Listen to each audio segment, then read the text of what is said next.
آل India Muslim Personal Law Board کے صدر حضرت مولانا خالد سیف اللہ رحمانی صاحب کی زیر قیادت میں ایک وفد نے لاء کمیشن آف انڈیا سے بالمشافہ ملاقات کی۔ اس ملاقات میں All India Muslim Personal Law Board کے ممبران نے کچھ ایسے سوالات داغے جن سوالات کو سن کر لاء کمیشن آف انڈیا کوئی جواب نہ دے سکے اور ان کی زبانیں بند ہو گئی، وہ ہکا بکا رہ گئے، ان کی بولتی بند ہو گئی۔ آپ بھی اس دلچسپ گفتگو کی مزیدار باتیں سماعت فرمائیے۔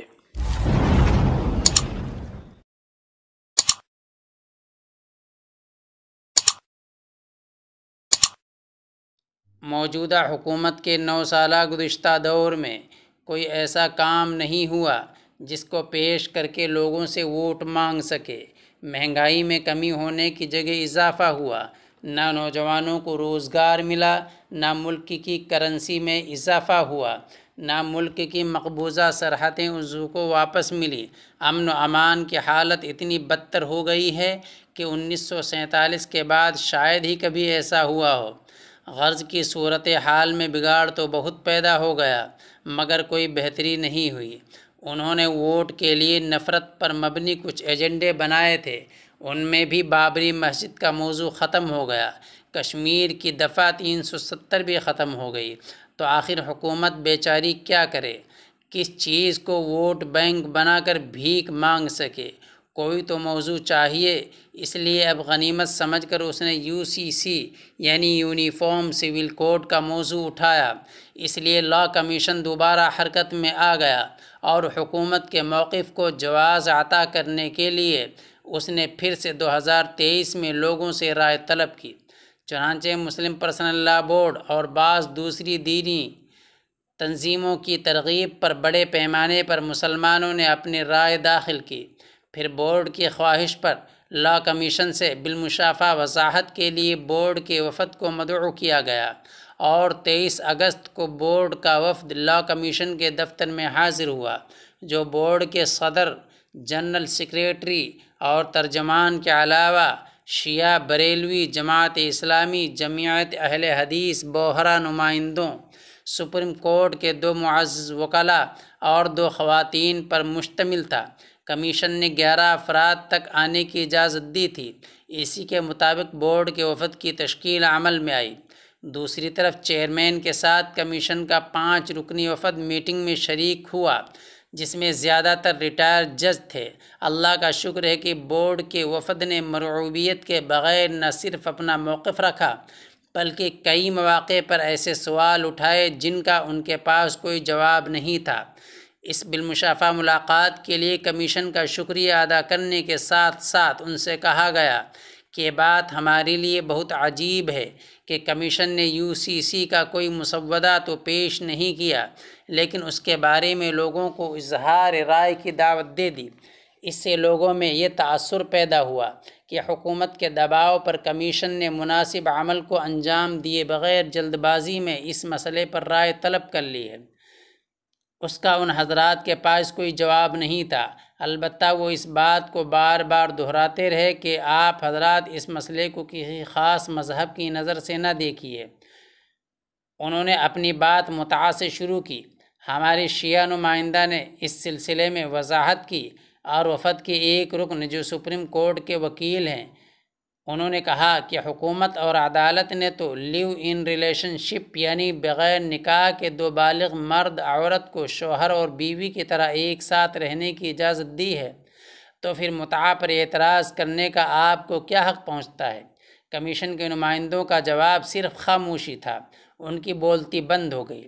پھر انہوں نے کہا کہ نکاح حلالہ کے بارے میں آپ کیا کہتے ہیں؟ ان سے کہا گیا کہ حلالہ کے نام سے کوئی نکاح شریعت میں ہے ہی نہیں، نہ قرآن میں حلالہ کا کوئی ذکر ہے، نہ حدیث میں، اور نہ ہماری فقہی کتابوں میں نکاح حلالہ کا کوئی عنوان ہے۔ آپ حضرات نے خود بھی مسلم پرسنل لاء پر قانونی کتابیں پڑھی ہوں گی، اگر نکاح حلالہ کے نام سے شریعت میں کوئی نکاح ہے تو آپ بتائیے۔ وہ اس کا جواب کچھ نہ دے سکے اور لاء کمیشن کے سبھی ممبران خاموش ہو گئے۔ پھر ان کی طرف سے سوال کیا گیا کہ آپ لوگ نکاح کی عمر کے بارے میں کیا کہتے ہیں؟ کیا بالغ ہونے یعنی 18 سال عمر ہونے سے پہلے لڑکے اور لڑکیاں اپنے نکاح کر سکتے ہیں؟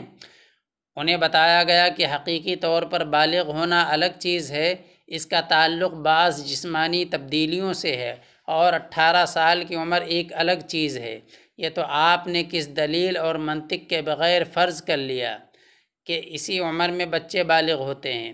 کتنی ہی مثالیں مل جائیں گی کہ اس عمر سے پہلے لڑکیاں حاملہ ہو جاتی ہیں یا لڑکے حمل کا سبب بن جاتے ہیں۔ اسلام کا نقطۂ نظر یہ ہے کہ اس کا تعلق عمر سے نہیں ہے، عاقدین یا ان کے اولیاء کی رضامندی سے ہے۔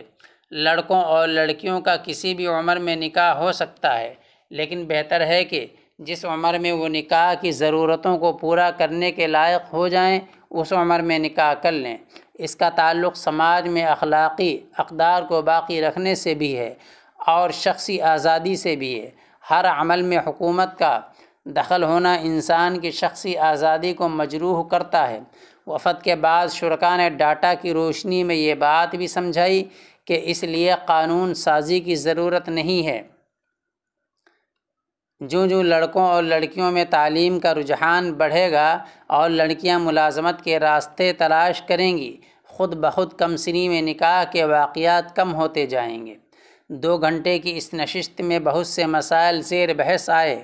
ان کو طلاق کے بارے میں بتایا گیا کہ اس پر حقیقت پسندی کے ساتھ غور کرنا چاہیے۔ ہندو میرج ایکٹ کے تحت جب عورتیں طلاق کے لیے عدالت جاتی ہیں تو ان کا مسئلہ حل ہونے میں سال ہا سال لگ جاتے ہیں۔ پچھلے دنوں ایک ہائی کورٹ سے 32 سال پر بیوی کو طلاق کا فیصلہ حاصل ہوا۔ یہ خبر اخبارات میں بھی شائع ہو چکی ہے۔ اتنے عرصے تک مرد اور عورت دونوں کا تنہا زندگی گزارنا نہایت تکلیف کرنے والی بات ہے، اس لیے اسلام میں بلا ضرورت طلاق دینے سے منع کیا گیا ہے، لیکن ضرورت کے موقع پر طلاق کا ایک آسان راستہ بھی نکالا گیا ہے، کیونکہ کوئی گھر کتنا ہی خوبصورت ہو، اگر اس میں اندر آنے کا راستہ تو ہو مگر باہر نکلنے کا راستہ نہ ہو تو ایک خوبصورت جیل تو ہو سکتا ہے، آرام دینے والا مکان نہیں ہو سکتا۔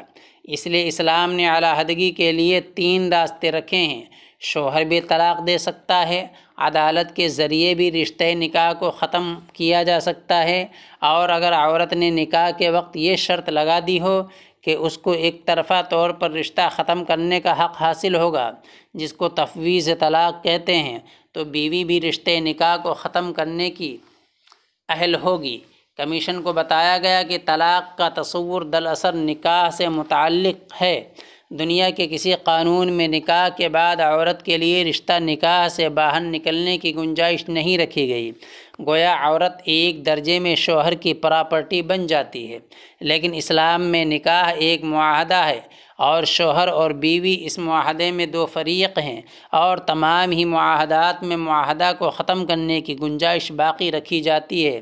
کمیشن کی طرف سے گود لینے کا مسئلہ بھی اٹھایا گیا اور کہا گیا کہ اسلام میں تو یتیم اور نادار بچوں کی کفالت کی ترغیب دی گئی، اس لیے اس پر کوئی اعتراض نہیں ہونا چاہیے۔ یہ ایک اختیاری عمل ہے، گود لینے پر کسی کو مجبور نہیں کیا جاتا۔ بورڈ کے وفد نے وضاحت کی کہ اسلام کی نظر میں نکاح ایسا رشتہ ہے جو زبان کے بول سے وجود میں آتا ہے، لیکن اولاد اور والدین کا رشتہ ایک فطری اور قدرتی رشتہ ہے جو نکاح کے واسطے سے وجود میں آتا ہے۔ ایسا نہیں کہ انسان کسی کو کہہ دے کہ تم میرے بیٹے ہو اور وہ کہہ دے کہ تم میرے باپ ہو، اور صرف الفاظ کے اس تبادلے سے ان میں باپ بیٹے کا تعلق قائم ہو جائے۔ یہ پوری طرح فطرت کے خلاف ہے، اس لیے شریعت اس کو قبول نہیں کرتی۔ البتہ کسی ضرورت مند کی کفالت اور غریبوں کی مدد اسلام میں نہایت اعلیٰ درجہ حاصل ہے، یہاں تک کہ ہر صاحب حیثیت پر اپنی دولت کا 2.5% غریبوں پر خرچ کرنا ضروری ہے۔ اس میں اور گود لینے میں بڑا فرق ہے، اور یہ بات بھی صحیح نہیں ہے کہ گود لینے کا عمل مکمل طور پر اختیاری ہے۔ ایک شخص اپنے اختیار سے گود لیتا ہے، لیکن اس سے اس کے دوسرے بچوں کا اور متعلقین کا حق متاثر ہوتا ہے، جبکہ ان کا اختیار اس میں شامل نہیں ہوتا۔ بیٹی کے حق میں میراث کا مسئلہ بھی لاء کمیشن کے ارکان کی طرف سے بار بار اٹھایا جا رہا تھا، اور وہ مساوات کی بات کر رہے تھے کہ بیٹا اور بیٹی کا حق برابر ہونا چاہیے۔ وفد نے ان پر واضح کیا کہ اسلام بنیادی طور پر انصاف کا قائل ہے اور اس نے حقوق اور ذمہ داریوں کو متعین کرتے ہوئے قدم قدم پر اس کا خیال رکھا ہے۔ کبھی برابری بھی انصاف کے تقاضوں میں شامل ہوتی ہے، وہاں برابری ضروری ہوگی، اور کہیں انصاف کا تقاضا ہوتا ہے کہ سماج اور خاندان کے دو افراد کے حقوق اور ذمہ داریوں میں فرق رکھا جائے، وہاں برابری ایک نامنصفانہ عمل ہوگا۔ وفد میں شامل بہنوں نے خود یہ بات پوری قوت کے ساتھ کہی کہ شریعت میں ساری ذمہ داریاں بیٹے پر ہیں۔ بیوی کی کفالت، ماں باپ کی کفالت، بعض حالات میں نابالغ بھائیوں اور غیر شادی شدہ بہنوں کی کفالت اور خاندان کے دوسرے بزرگوں کی کفالت بیٹوں کے ذمے ہے، لیکن لڑکیوں پر کوئی ذمہ داری نہیں رکھی گئی۔ عورتیں اپنی دولت کی پوری مالک ہیں، شوہر اس میں کچھ تصرف نہیں کر سکتا۔ غرض کہ وفد نے مدلل طور پر اور پوری قوت کے ساتھ اپنا موقف پیش کیا۔ وفد کے ایک رکن جو سپریم کورٹ کی سینئر ایڈوکیٹ ہیں، انہوں نے صاف طور پر کہا کہ حکومت قبائلیوں کو اور مختلف مذہب کی اکائیوں کو UCC سے استثناء دینے کو تیار ہے، اور اس میں ہندو میرج ایکٹ میں مختلف وضاحت کے ساتھ یہ بات کہی گئی ہے کہ اگر رواج اس کے خلاف ہو تو ان پر یہ قانون نافذ نہیں ہوگا۔ اس سے صاف ظاہر ہوتا ہے کہ حکومت خاص طور پر مسلمانوں کو نشانہ بنا رہی ہے۔ کیا یہی جمہوریت کا اور دستور میں دیے گئے تحفظات کا تقاضا ہے؟ اگرچہ وہ اس سوال پر بپھر گئے، لیکن ان سے اس کا کوئی جواب بن نہیں پایا۔ اخیر میں صدر بورڈ کی حیثیت سے عرض کیا گیا کہ آپ حضرات اس مسئلے میں مسلمانوں کی مجبوری کو سمجھیے۔ ہندو میرج ایکٹ ویدوں پر مبنی نہیں اور یہ مقدس کتابوں میں سے نہیں بنائے گئے ہیں، بلکہ کچھ لوگوں نے اپنی سوچ اور اپنی سمجھ سے یہ قانون بنایا ہے، اور ظاہر ہے کہ جن لوگوں نے بنایا ہے ان کو اس میں تبدیلی کا بھی اختیار ہے۔ قانون شریعت کا معاملہ اس سے مختلف ہے۔ مسلم پرسنل لاء کا ایک حصہ قرآن اور حدیث پر مبنی ہے، جس کا تعلق ہمارے رواج سے نہیں ہے بلکہ ہمارے عقیدے اور یقین سے ہے۔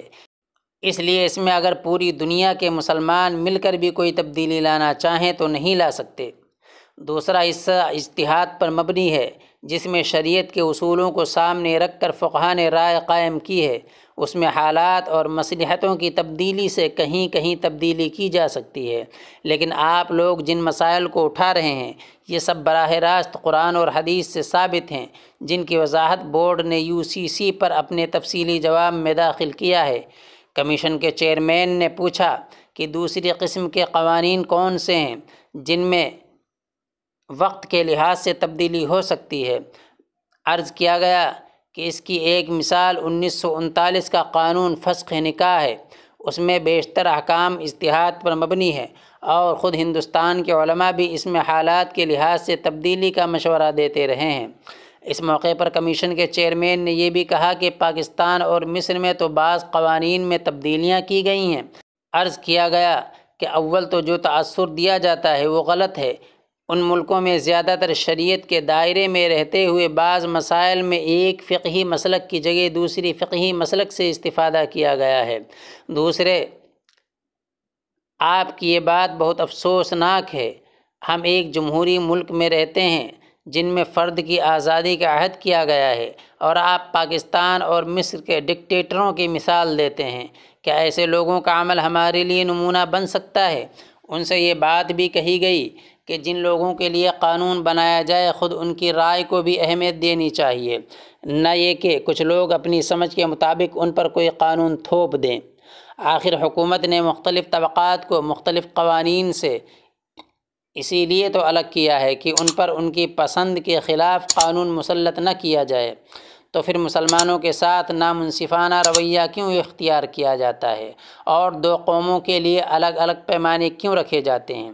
بہرحال طویل مذاکرہ کے بعد نشست ختم ہوئی۔